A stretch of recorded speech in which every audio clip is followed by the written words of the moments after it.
Sasha. And I'm Kai. And we're with ClassroomNomads.com. Today our classroom is the Coliseum in Rome, Italy. So the Coliseum was built in 80 AD, and the emperor before named Nero. Nero was known for his selfishness, and during his rule he took land from his own people and built himself a huge palace full of pleasure gardens and a man-made lake and stuff all for himself.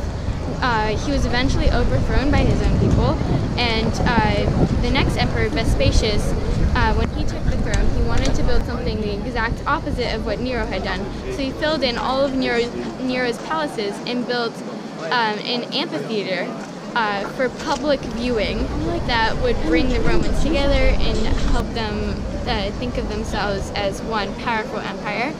And it really worked. Unfortunately, Vespasius died a few months before the Coliseum was completed in 80 AD, and his son Titus was the one to take the throne after him and oversee the completing of the Coliseum as well as the first few games, etc. Vespasius and Titus were the first two in a long line of Vespasius' descendants, and they were the first father-son descendancy to ever happen in ancient Rome.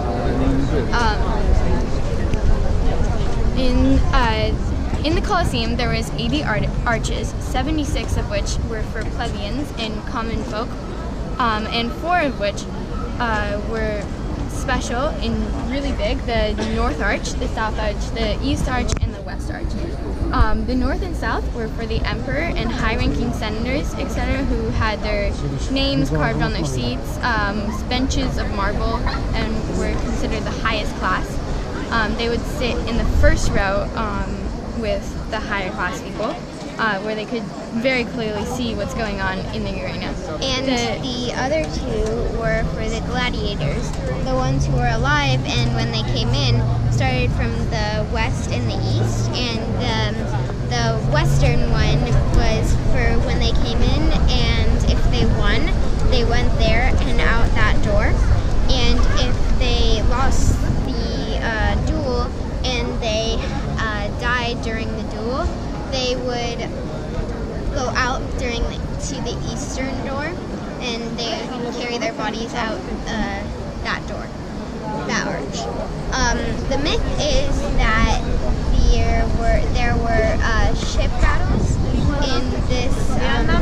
in the Coliseum, but it seems impossible because all of the arches down below and the other underground would have been totally flooded over and everything would have been destroyed. So the ship battle seems to not be real, but there have been other myths such as the emperor, if the gladiators if one of them is in like a headlock, as a suggestion, if he's in a headlock, the emperor can give a thumbs up or a thumbs down to tell them if the gladiator should be killed or if they should be spared their life. And that's false, because we have no indication of that until the 18th century, where a French painter painted the emperor and a bunch of senators with their thumbs down and a gladiator about to be killed. And we believe that's just a made-up legend. Yeah. The third legend is the gladiators. So, in the morning, there were the gladiators, the hunters with the gladiators fighting them with animals like lions and tigers, and then they're in the morning, and either the gladiators killed the animals or the animals killed the gladiators. At midday, slaves and condemned criminals acted out myths such as Icarus, where the condemned criminal was launched across the arena with fake wings and catapulted and fell to his death, or where slaves and such were tied down as animals such as elephants trampled them. So it's part of the bloodier part of the day. And in the evening, the gladiators fought the gladiators by